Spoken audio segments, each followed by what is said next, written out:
plateforme yoo xamante ne ñoom ñi ngi xeex contre criminalisation boobu mais tam dafa am yeneen organisation yoo xam ne ñu ngi koy soutenir parce que ne code pénal bi plaidé na ko mais laajte en tant que président en tant que citoyen yàlla moo sa xalaat ba xam yow da ngay approuver homosexualité bi wala yow da ngay approuver ne pour mu jógee fii. asbunallah. ok. dañu war a nag des nag ci tempo liñ fi dajale. asbunallah. am na solo aussi waaw. alors président lu gàtt rek. ci lu gàtt rek. gis nga réew mi maa ngi lay wax sànq te ñu nekk ci réew moo xam ne corruption daf fi am doole. ñaata étudiant ñoo am ay bourses te nekkuñu université ñaata nit ñooy liggéey di fayu salaire te mësuñu dem toog fa ñuy liggéeyee du jeex njublang wuruj njuuj njaaj nit day politique Sénégal pour am dara alors que réew mu mel ni États-Unis par exemple mais boo nekkul quelqu'un ku accomplir dara ci àddunaam sañuloo politique parce que biir na leen ni nit ñi duñu la may nopp mais fii nit day politique pour am dara nit dañu koy dàq fa muy liggéeyee du xalaat lenn li muy xalaat mooy ban yoon laay jaar pour am dara et yoon bi gën a gaaw dans ce pays pour faire de l'argent c'est de faire de la politique il faut loolu mu dakk c'est pourquoi la lutte contre la corruption ñun ñëpp dañ ci war a taxaw parce que nag lekk dara loo xam ne lewu la mais loolu dafa xaram noonu la góor jigéen xaraame mu gën ko raw sax nag gën ko pire dañu am ay valeur am ay magu diine am ay nit ñu baax ñu fi dëkk ay nit ñu sell ñoo xam ne ñu ngi ci réew mi dama ne góor jigéen benn rek ëpp na ci réew waxuma la nag ñu koy jox ay droit loolu fukki xelu benn nit ci Sénégal loolu xalaatu ko donc ñi koy jéem ñun danañ ci xar suñu tànk tubéy man gëwuma ñu naan ñu ay tubaab yi ñoo ñuy imposer tubaab mënuñu imposer lenn bu fekkee ne nag ñoom nga gëm mën nañ laa imposer waaye bu fekkee ne yow jàpp nga ne lii tax nga tekki sa loxo bii la nekk kenn du la imposer dara. et gëwuma ne Sénégal loolu dina fi am. merci président te incha allah képp koo xam ne jeune nga maa ngi lay wax nga gar ci sa bakkan parce que ñun ci li ñu jëm nii ci assemblée nationale bi ñu jëm xeex góor jigéen dafay bokk ci suñu. maanaam dafay nekk ci suñu première ligne xeex agression day nekk ci suñu première ligne rey nit dara du la ci fekk dafay nekk ci suñu première ligne c'est des choses yoo xam ne dinañ ci xeex fexe ba nit ñi góorgóorlu bi mënal boppam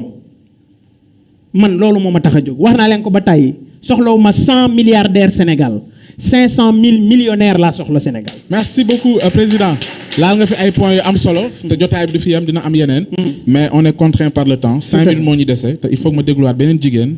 Ndeye Seynabou Sam Kër Massar ay ca bismillah.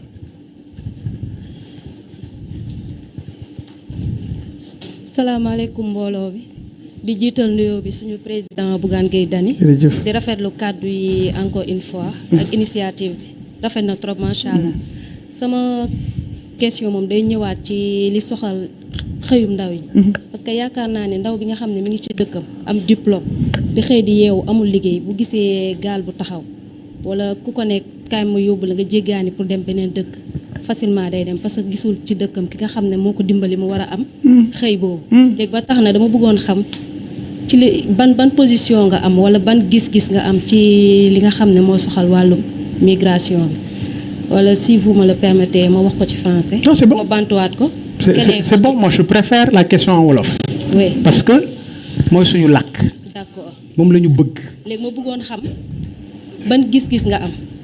ci li nga xam ne mooy politique migratoire bi nga xam ne suñu nguur bi nekk fii moom la fi tëral ñu bëggoon xam yow ban gis-gis nga. d'accord je vous en merci. remercie. alors d'abord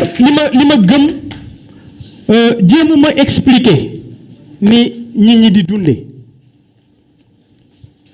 parce que jeunes yi fi ñu toll li sëñ Mountakha waxoon rek soxlawuñu ku leen dimbali ku leen yërëm lañu soxla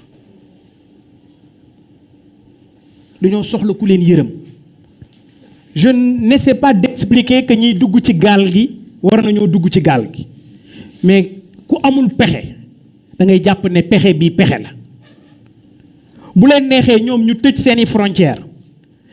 def ay murs nit ñi danañu arpenter murs yi pour dugg ci seeni réew parce que li nekk fii ñoom tubaab yi.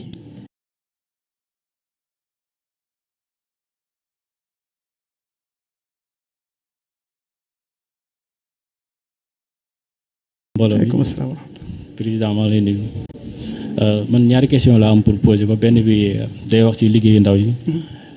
dañu seetle Sénégal fii nii da ngay jàng ba sonn mais pour nga am liggéey problème la da ngay jàng am ay diplôme yu bari mais da ngay am problème pour nga am liggéey ñenn ñi sax ñu ngi naan régime mu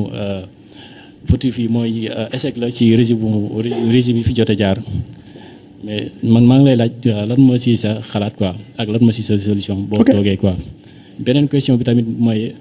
ñun dañu am problème ñun ñu dëkk Yeumbeul Nord dañu am problème désenclavement quoi dañu am problème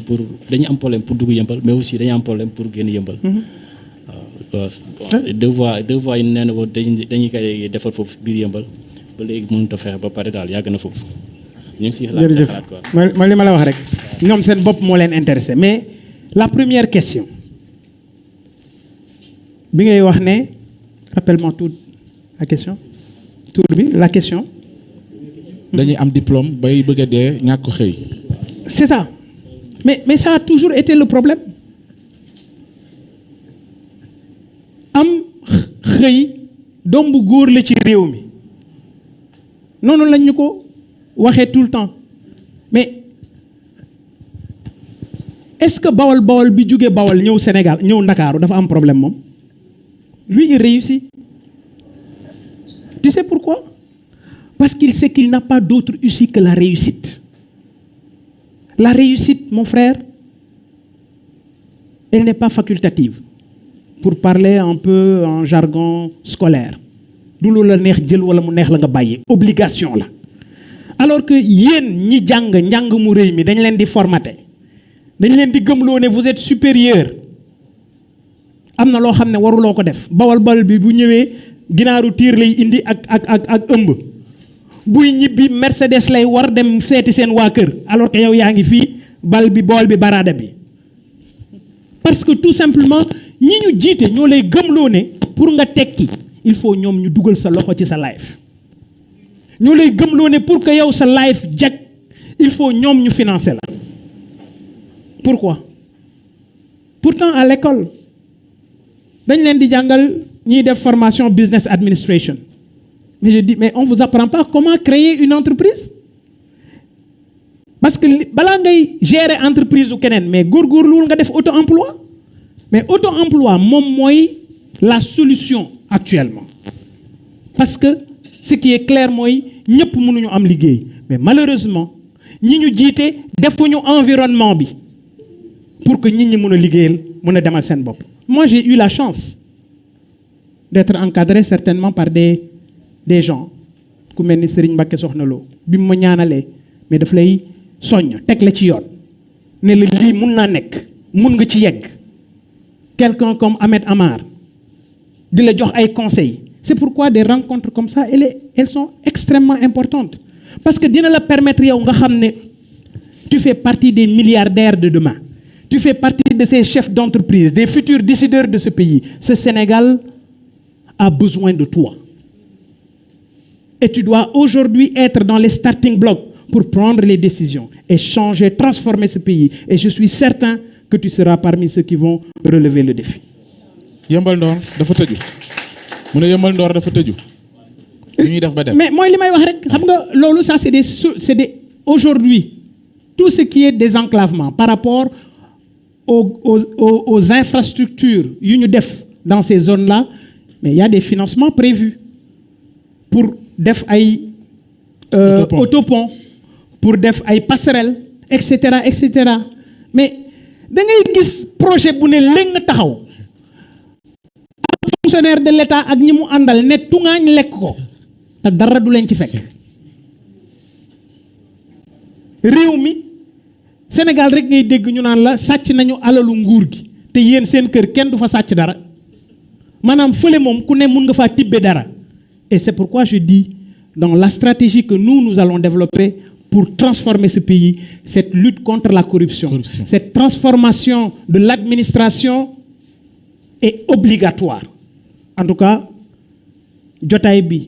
kontaan naa ci lool vous da ngeen toog boobaak léegi di xaar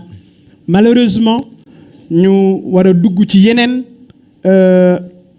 occupation yoo xam ne yu ñu tënk la mais bëggoon naa jotaay bi gën a yaatu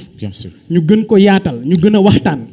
mais Inch'Allah on va continuer ces rencontres là ce n'est que le début en tout cas li wóor mooy ce concept Tignal Macky on ira partout dans ce pays et durant le mois de Ramadan le mois de Ramadan on va également faire des doxantu aller vers les jeunes discuter avec ñoom mais on va faire des ndogu débats. C'est ndogu, je me déplace et je viendrai vers vous dans vos localités. Ñu defal fa ay concept jokkoo Tignal Macky jokkoo tàggoog Macky jërë ngeen. Merci beaucoup président. ñu ngi lay gërëm di la sant. ñu ngi jégalu le reste ñi bëggoon jël kàddu président dafa am yeneen yitte yu mu war a doxi moo tax. On se retrouve beneen yoon incha allah.